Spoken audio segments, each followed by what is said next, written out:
السلام علیکم ورحمۃ اللہ وبرکاتہ. آپ یوٹیوب چینل دیکھ رہے ہیں. میں اکرم رشید. ہمارا ایمان پتہ ہے کتنا کمزور ہے. میں حقیقت بتا رہا ہوں آپ کو.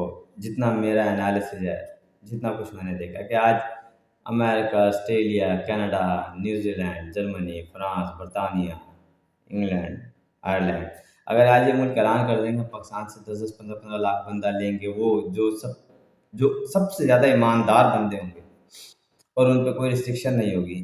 ہم خود ان کو ویزا دیں گے، وہ اپلائی کریں گے، ان کو انویٹیشن آئے گا، ہم ان کی ویریفیکیشن کریں گے کہ انہوں نے ملاوٹ نہیں کی، انہوں نے دھوکے بازی تو نہیں کی، انہوں نے ناپتوں میں فرق تو نہیں ڈالا، انہوں نے چیزیں شارٹ کر کے مہنگی کر کے بیچنے کی کوشش تو نہیں کی، انہوں نے رشوت تو نہیں لی، انہوں نے سود پہ پیسہ لے کاروبار تو نہیں کیا. یقین جانیں آج 90% پاکستان کی عوام جو ہے نا وہ یہ چیزیں چھوڑ دے گی کہ یار ہمیں ویزا ملتا ہے. اور اگر وہ کہہ دینا کہ ہم اس سے 2 سال کا ریکارڈ چیک کریں گے تو 2 سال پاکستان میں آپ ایسے حالات دیکھیں گے کہ پاکستان خود ہی امریکہ، England, Canada, Australia, New Zealand, Germany کی طرح کامیاب ہو چکا ہوگا. 2 سال بہت ہوتے ہیں، بہت ہوتے ہیں. اور 2 سال میں آپ عوام کو تبدیل ہوتے دیکھ لیں گے. ہم عوام کو تبدیل ہوتے معذرت کے ساتھ، ہم مسلمان ہیں، ہمارا عمل نہیں. تو لیکن اللہ کیا کہہ رہے ہیں؟ ارے بھائی یہ سب چیزیں چھوڑ دو، یہ سب چیزیں چھوڑ دو. یاد رکھیں میں نے ابھی نماز کی بات نہیں کی ہے کہ یہ ملک اگر کہیں نماز پابندی سے پڑھے، میں نماز کی بات ہی نہیں. اب بے ایمانی، دھوکے بازی، ملاوٹ، ناپتوں میں فرق، رشوت خوری، سود پہ پیسہ لے کے کاروبار کرنا، یعنی انٹرسٹ پہ پیسہ لے کے کاروبار کرنا قرضوں سے، یہ سب چیزیں بے نمازی بھی چھوڑ دے گا. ابھی نمازی بھی کرتے ہیں، صدقہ خیرات کرنے والے بھی کرتے ہیں، جن کی داڑھی ہیں وہ بھی کرتے ہیں، جو حاجی ہیں وہ بھی کرتے ہیں، جو ہر سال عمرہ کرتے ہیں وہ بھی کرتے ہیں. کڑوا ہے مگر سچ ہے، حقیقت ہی. کہتے ہیں شیشے میں اپنی شکل خراب نظر ہے تو شیشہ نہیں توڑا جاتا، آئینے کو نہیں توڑا جاتا، اپنی شکل کو سدھارا جاتا ہے. تو اگر یہ ملک اعلان کر دیں تو آج پاکستان میں ایمانداری کے انبار لگ جائیں گے. آج پاکستانی کہیں گے کہ ہم نقصان میں بیچ لیں گے، مہنگی کر کے رمضان میں چیز نہیں بیچیں گے، ہم اپنا گھر 100 کی جگہ 10 روپے میں چلا لیں گے، ہم ملاوٹ سے چیز نہیں بیچیں گے، ناپتوں میں فرق نہیں ڈالیں گے.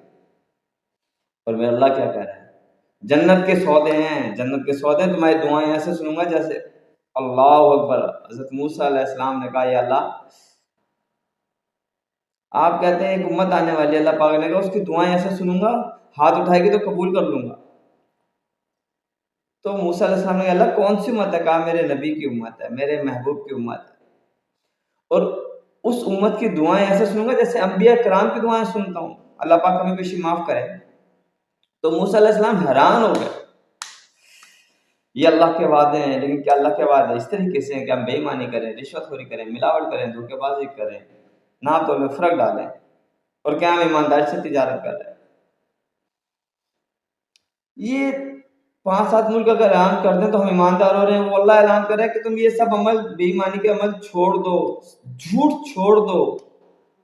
میرے نبی سے پوچھا گیا کہ مسلمان بزدل ہو سکتا ہے؟ آپ نے میدان جنگ میں بھاگ سکتا ہے، بزدل ہو سکتا ہے؟ کہا کیا مسلمان کنجوس ہو سکتا ہے؟ آپ نے کنجوس ہو سکتا ہے. کہا کیا مسلمان جھوٹ بول سکتا ہے؟ میرے نبی نے کہا مسلمان ہے تو جھوٹ نہیں بولے گا. کتنا بڑا عمل ہے. اگر اس فکر کو آپ الٹا کر لیں ذرا، یعنی اگر وہ جھوٹ بول رہا ہے تو وہ مسلمان نہیں ہے. پھر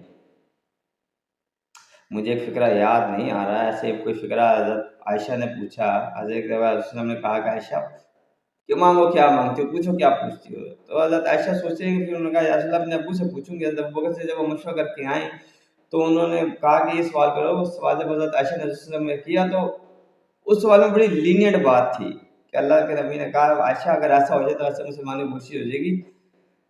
تو حضرت عائشہ جب حضرت ابوبکر صدیق رضی اللہ عنہ کو بتایا تو حضرت ابوبکر نے کہا عائشہ رونے لگ گئے. حضرت عائشہ نے ابا جی اتنی سی بات مسلمانوں کی بخشش ہو رہی ہے. تو حضرت ابوبکر نے کہا ارے اتنی سی بات اگر نہیں ہوئی تو سوچو کہ کیا مطلب نکلتا ہے. پھر اس کے الٹ جا کے دیکھو عائشہ کہ اتنی سی بات اگر نہیں ہوتی، اتنی سی بات بخشش تو ہو رہی ہے، لیکن اگر اتنا سا گناہ بھی ہو جاتا ہے تو پیچھے اس کو الٹا کے دیکھو. تو سوچیں کہ اگر اللہ پاک کے نبی کہہ رہے ہیں کہ مسلمان ہے تو جھوٹ نہیں بولے، تو یعنی اگر جھوٹ بول رہا ہے، ملاوٹ کر رہا ہے، دھوکے بازی کر رہا ہے، فراڈ کر رہا ہے، رشوت خوری کر رہا ہے، ہو نہ تو میں فرق ڈال رہا ہے، تو کیا پھر وہ مسلمان نہیں ہے؟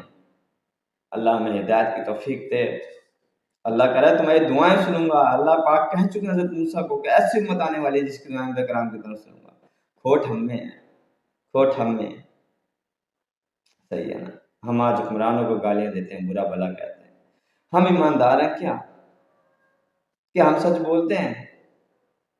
اللہ کا واسطہ ہے ایمان بے اس کیا کہتے ہیں پیسے کے لالچ میں امیر ہونے کا لالچ چھوڑ دو، سارے گناہ چھوٹ جائیں گے. اللہ کا واسطہ دے رہا ہوں، اللہ کا واسطہ دے رہا ہوں، اللہ کے نبی کا واسطہ دے رہا ہوں کہ صرف امیر ہونے کا خواب ذہن سے نکال دو کہ ہم نے امیر ہونا ہے. اللہ پاک بنا آپ کی مشقت کے بھی امیر کر دیں گے، وہ کر سکتے ہیں. میں نے کتنے کام ایسے ہیں جو اسباب کے خلاف اپنے ہوتے دیکھے ہیں. چھوڑ دو یہ خواب، یہ شوق چھوڑ دو امیر ہونے کے. اللہ پاک زندگی میں سکون لے آئیں گے بھیا، اور دعائیں سنی جائیں گی. میں دیکھتا ہوں جو ایماندار ہیں ان کی دعائیں کیسے سنی جاتی ہیں. اپنی سوسائٹیاں تبدیل کرو، اپنی دوستیاں تبدیل کرو، اپنی ملنساریت تبدیل کرو. میں ان لوگوں میں نہیں ملتا جو سب کام کرتے ہیں، دھوکے بازی، بے ایمانی، جھوٹ، فراڈ، رشوت خوری، ملاوٹ، ناپتول. میں ان لوگوں میں نہیں بیٹھتا، نہیں ملتا، کنارہ کرتا ہوں، کیونکہ میں بھی ان جیسا ہو جاؤں گا ورنہ. تو اپنی سوسائٹیاں تبدیل کرو بھیا. دعا میں یاد رکھیے گا، فارورڈ ضرور کیجیے گا، اور کوشش کریں اس پہ عمل کریں. دیکھیں آپ کی دعائیں کیسے قبول ہوتی ہیں. فی امان اللہ. وہ تنہا کون ہے؟ اللہ بادشاہ وہ